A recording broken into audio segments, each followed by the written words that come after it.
Chapter 3 of The Science of Getting Rich by Wallace D. Wattles, and read to you by Catherine Damstetter.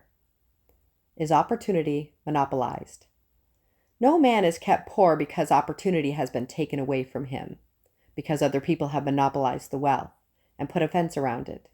You may be shut off from engaging in business in certain lines, but there are other channels open to you. Probably it would be hard for you to get control of any of the great railroad systems. That field is pretty well monopolized, but the electric railway business is still in its infancy and offers plenty of scope for enterprise and industry, and all its branches will give employment to hundreds of thousands and perhaps to millions of people. Why not turn your attention to the development of aerial transportation instead of competing with J.J. Hill and others for a chance in the steam railway world? It is quite true that if you are a workman in the employ of the Steel Trust, you have very little chance of becoming the owner of the plant in which you work. But it is also true that if you will commence to act in a certain way, you can soon leave the employ of the Steel Trust. You can buy a farm of 10 to 40 acres and engage in business as a producer of foodstuffs. There's great opportunity at this time for men who will live upon small tracts of land and cultivate the same intensively. Such men will certainly get rich. You may say that it is impossible for you to get the land, but I'm going to prove to you that it is not impossible, and that you can certainly get a farm if you will go to work in a certain way.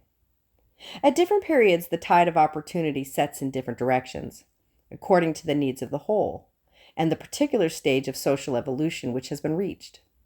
At present in America, it is setting towards agriculture and the allied industries and professions. Today, opportunity is open before the factory worker in his line. It is open before the businessman who supplies the farmer more than before the one who supplies the factory worker, and before the professional man who waits upon the farmer more than before the one who serves the working class. This is abundance of opportunity for the man who will go with the tide instead of trying to swim against it. So the factory workers, either as individuals or as a class, are not deprived of opportunity. The workers are not being kept down by their masters. They are not being ground by the trusts and combinations of capital. As a class, they are where they are because they do not do things in a certain way. If the workers of America chose to do so, they could follow the examples of the brothers in Belgium and other countries and establish great department stores with cooperative industries. They could elect men of their own class to office and pass laws favoring the development of such cooperative industries, and in a few years, they could take peaceably possession of the industrial field. The working class may become the master class whenever they will begin to do things in a certain way. The law of wealth is the same for them as it is for all others. This they must learn, and they will remain there as long as they continue to do as they do. The individual worker, however, is not held down by the ignorance or the mental slothfulness of his class. He can follow the tide of opportunity to riches, and this book will tell him how. No one is kept in poverty by shortness in the supply of riches. There's more than enough for all. A palace as large as the Capitol at Washington might be built for every family on earth from the building material in the United States alone.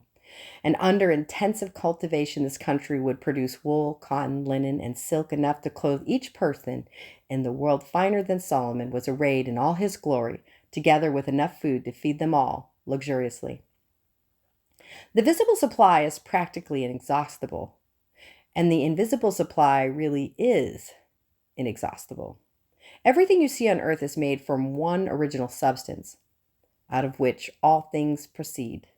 New forms are constantly being made, and older ones are dissolving, but all are shapes assumed by one thing. There is no supply to the limit of the formless stuff, or original substance.